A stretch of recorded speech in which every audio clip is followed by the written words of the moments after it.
Okay, everybody, we're back. We've been in Florida for the last 4 months, and we're going to give you an update and our thoughts coming up on RVstreet.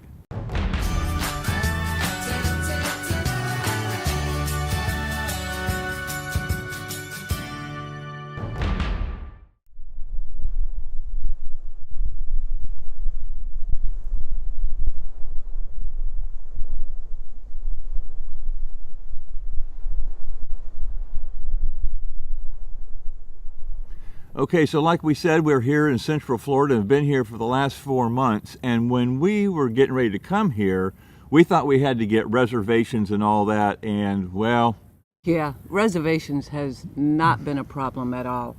Our thoughts on it were that, through the summertime, all the kids would be out of school and everybody would be vacationing in Florida. And as it turned out, that is so not the case at all. A lot of these parks, there's just bare bones people in them. Every single park, because we decided this first summer, we were going to stay in RV parks. And so we wanted to make sure that, we had a spot. And so we literally planned from month to month to month, 2 weeks here, 3 weeks here, 1 week here, and so on. Pretty much had all of our reservations made even before we hit Florida, just to be sure that we were going to have a place to stay. We get here, and almost every park has just been about half full. Yeah. We did not need any reservations at all. We could have just literally came off the street and said, we need a spot, and they would have gave us one. So for those of you who are looking to come to Florida in the summer, it's not a problem. Yeah, absolutely. Another thing is about how the motorhome has performed.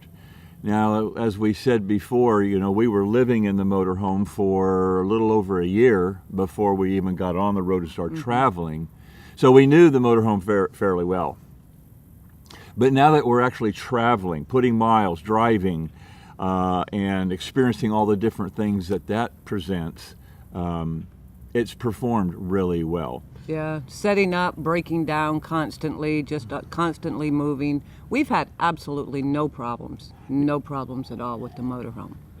Now, we did, as you saw in another video about the alignment, after we got about 3,300 miles on the road, I got up underneath there and checked the tires, and as you'll see in that video, if you go back and watch that, we did need an alignment.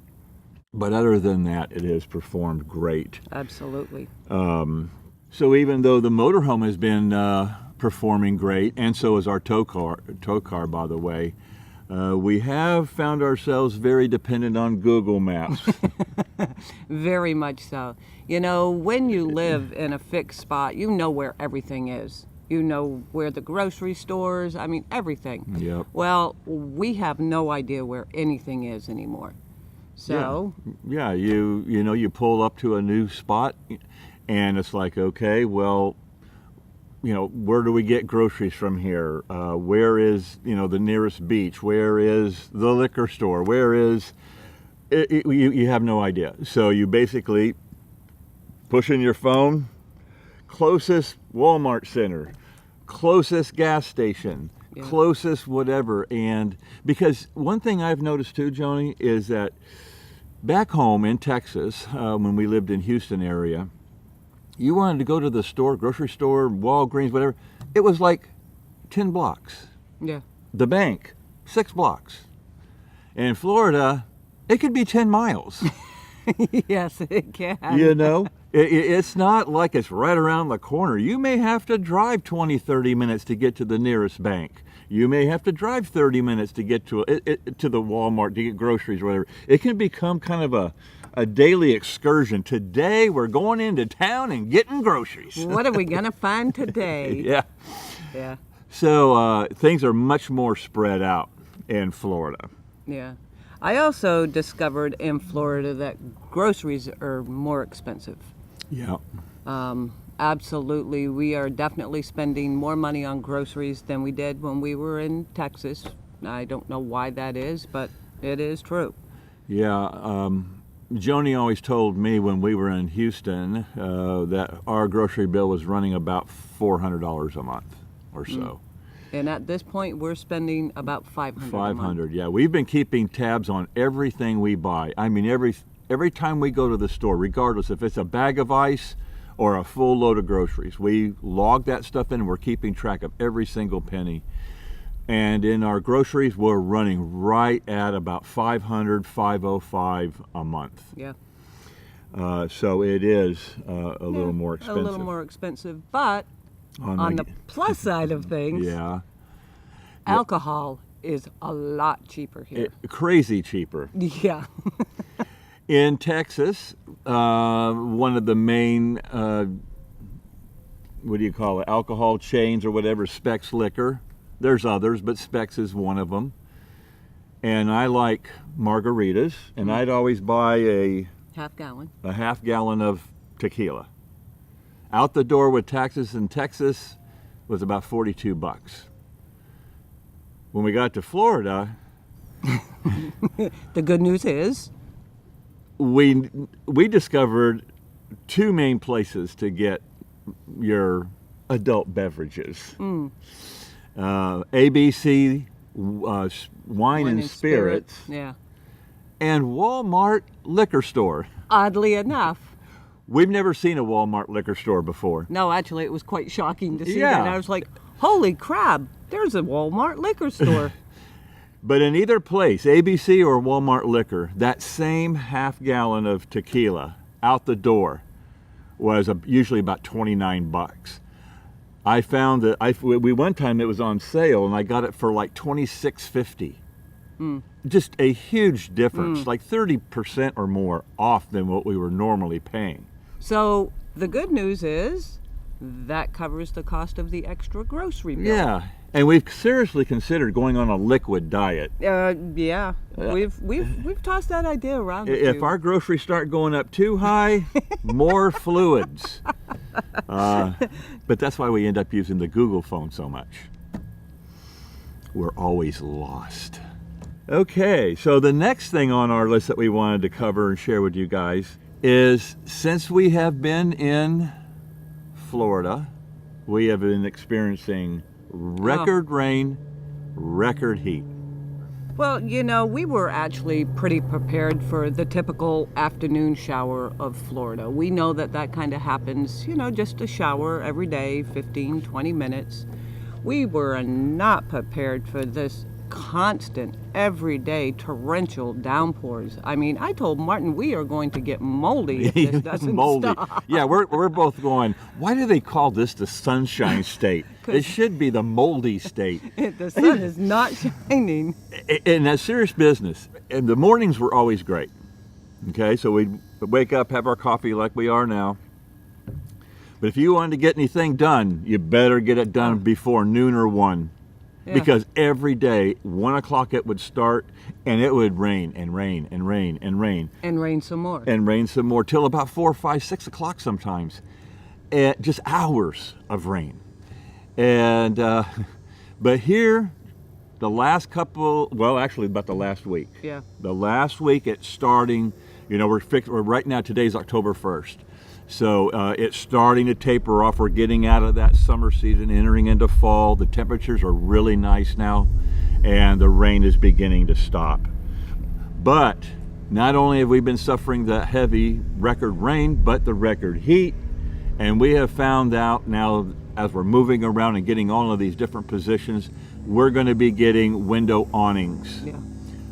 We want to be able to open our slides and then put window awnings on our windows to keep that direct sun from blasting in the glass. I've already done lots of things to prevent the hot sun. In some of these parks, you can go and you can pick your own spot. And we always try to be conscious of where the sun is and what windows it's going to be coming into. But others, you are assigned a spot, and that's your spot. There is no questions, and it's not always in a nice shady spot for us. Yeah. In that preparation period before we went traveling full time, you know, I did a ton of things to keep heat out of the motorhome. And it was a tremendous amount of looking into things and insulating and painting and on the roof and doing all sorts of things. and it's made a tremendous difference. But we still have this last thing about the windows. So we're getting the awnings in about 2 or 3 weeks, and we'll do a video on that install, or probably after the install. I don't think they're going to let us do it while they're installing, but we'll do a before and after and a review of what we think about all that. And while we're getting the awnings, we're also going to do all of our fabrics. We're getting our toppers replaced and our patio cover. The stuff we have now is 6 years old, going on 7. It's time to replace it all. So we're getting it all done in one shot.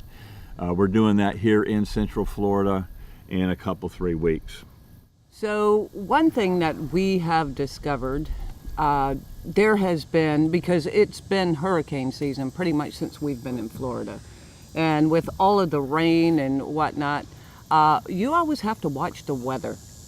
Yeah, there have been several tornadoes sitting out there twirling around, and you just never know when one's going to start coming at you. So, you need to watch the weather. We watch the weather very closely, and because these storms that we've been telling you about, this record rain, record heat, man, I tell you, some of these storms are wicked. And we're from Texas. We know wicked storms. Yes, we do. But man, I mean, in a matter of 30 minutes, boy, these clouds would just getting just black and rolling through in high winds. So we are really keeping our eye on the weather on these storms, and also the hurricanes. If we get like this year, we had 5 hurricanes at one time. I think there was 6 out there swirling around, and boy, I tell you what, we were watching that at least once a day, usually more often, because if something was starting to come into Florida, we were going to get a big head start and get out of here. Yeah, you definitely don't want to wait until last minute to make a decision. You just make a decision and get out. If it hits, you're out. Yeah. If it doesn't, no harm, no foul. That's right. Another thing that we have read a lot online, I have at least, is where a lot of people are afraid or concerned or, I don't know, if we go out, if we retire or we start traveling full time, I don't know about how to meet neighbors and make friends. I wonder if that's going to be an issue. I mean, these are total strangers. We have found that is not a problem. Oh, not at all. We're not shy people to begin with. Hello, we're on camera. But a lot of people are.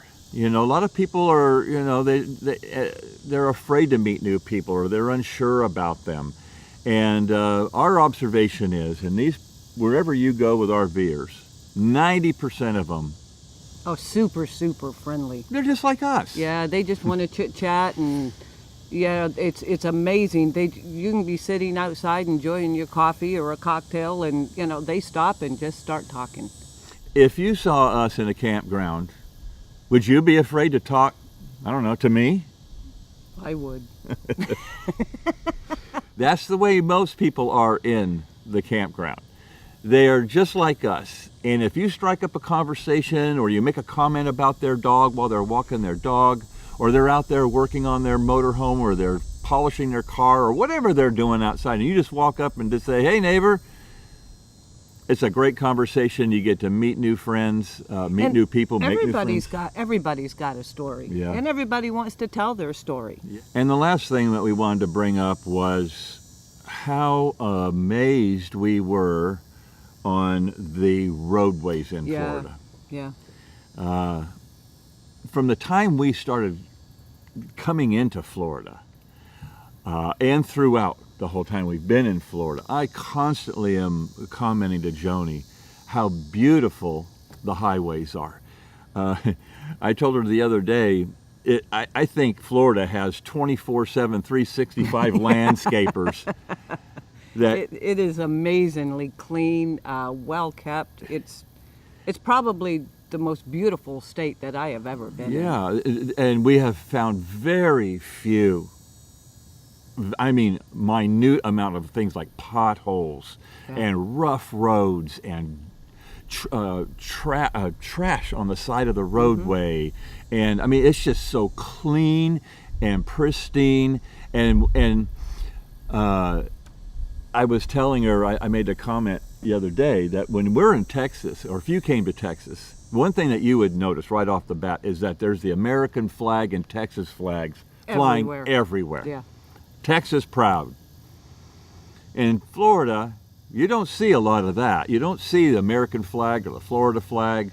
But what really stands out is, wow, these roads and the side, what do you call it? The way they're landscaped or how it looks. It's just, there's no mistake that you're in Florida. There's palm trees everywhere.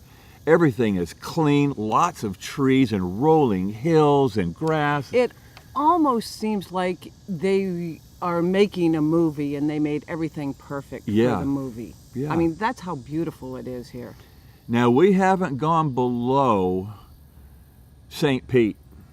The furthest south we have been is Tampa, yeah. St. Pete area. Yeah, we've kind of stayed central Florida. So we're not commenting on Florida overall because we haven't been south. We don't know what it's like down there. But from the north, from the Panhandle and coming down into the central part down to Tampa, St. Pete, man, it was great. We also went to, when we were in Tampa, we went to the beach. Oh, a couple times. And the thing is that this year it was all this algae bloom. Yeah, red tide. Red tide, dead fish everywhere. Every time you turned on the news, boy, you know how the news is. They want to show you the worst of everything, right? And we're like, oh gosh, we don't want to go to the beach. We're going to get sick and die. Or have some horrible disease. Yeah, come back with man-eating flesh. And next time you see me, I only have one arm, something like that. So we got to talking to some locals. That's what you got to do. And they said, yeah, if you go over here, right over there, it's really beautiful. I was there just yesterday. And so we're like, okay. So we got in. We got on our phone, spoke the beach into our phone, and off we went. It was 7 miles away. Beautiful. Beautiful beach, clear white sand. It was us and about maybe 12 other people on the whole entire beach. Yeah, and it was a Monday. Yeah, it was a Monday. And the the birds in front of us were diving and eating fish, live fish. There was no dead fish. But see, we were a little bit north. We were more north of where all this algae bloom thing was taking place. I mean, if you watch the news, as we had, we were expecting dead fish everywhere. We just didn't know. From what the news tells you, just don't go to the beach, it's horrible, blah, blah. Yeah. And we went, and it was just beautiful. It beautiful was. Afternoon. We parked in a public parking lot. We went to a public beach, and there was no public there. It was empty. Yeah, it was. When we left there, we actually turned back. I wish I would have taken a picture. But when we walked there, we stayed on the beach for several hours, and then we got ready to come back. And as we're walking back, I said, Joan, did you remember where we came, where the trail was, where we got here? There was one set of tracks in the fresh sand. We just followed our own tracks right back. That's exactly. There was just nobody else there. We also went to Cocoa Beach. That was beautiful. Much more populated, but a beautiful beach. So, Florida is just a beautiful place. Yeah, Cocoa Beach had bigger waves. It was also a public beach. Took us an hour and 20 minutes or an hour and a half to get there, where the other beach in Largo 7 miles away. 7 miles away, Yeah. So it was a lot quicker to get there. But still, and one was on the Atlantic and one was on the Gulf side, so we got two different views of that. But anyway, it was really nice. So the last thing that we want to kind of update is that we're now starting to think about winter, where we're going to go, what we're going to do. And it seems like every day that's different. Yeah, we've made no decisions yet. We've thought about going to Rio Grande Valley for the winter. We've thought about going to Arizona, New Mexico. I mean, we're just kind of all over the board with nothing set in stone yet. So. Yeah. We have prepared also the motorhome for long boondocking periods of time. We have our solar squared away. We got our batteries squared away. And lots of other things that we have done and tested. But the one thing that we really haven't tested thoroughly is our water consumption. We have some things in place to test it, But we haven't tested. But we haven't tested it. A little procrastination on our part. We are going to pretend boondock, and we plan on starting that tomorrow. Trying to conserve water just to see how long we can go on our own with our tank of water. Yep. So tomorrow we're going to dump and fill. We're going to put all of our things in place to how we're going to wash our dishes, how we're going to take baths or showers, how we're going to brush our teeth, how we're going to stay clean, blah, blah, blah. And we're going to see how long our water can last. We've got a 70-gallon tank, a holding tank, and we're hoping to get 2 weeks out of that. Oh, we're not going to get 2 weeks. Hey. We will not get 2 weeks. I'm thinking more like, oh man, I'm thinking days? 8 or 10 days. Really? Oh yeah. I had in my head 2 weeks. No, boy, if we got 2 weeks, that would be, you'd be stinking, girl. Man, you need, yeah. We would have to increase our shower consumption there, but yeah, 2 weeks, that's not going to happen with 80, because it's 80 gallons with our hot water heater. So we actually have 72, 74 gallons of fresh water plus 6 in the hot water tank. Yeah, 2 weeks. I think we need to push for 2 weeks. Okay, we'll push for 2 weeks and we'll see what happens. Oh, and that's another thing that we've got too. When we're going to tape all this, we're going to do a video and kind of update on how we did. So you'll be able to see the result of this. But we also got, in fact, I don't want to spoil. I'm not going to give a spoil alert. We've already got some other things that we're going to show you what we're going to do as alternative shower options, shower options. Yeah, we'll leave that for you guys later. So anyway, that's it. Don't forget to subscribe. We're really trying to grow our channel. We got a lot of neat things coming up, but we've got to get our subscribers up for us to be able to do some certain things. So if you like this and want to continue seeing these kind of videos, please subscribe and hit that like button. That would really help us out a lot. So there you have it. Our RV living the last 4 months in Central Florida update. This is RV Street. Stick around.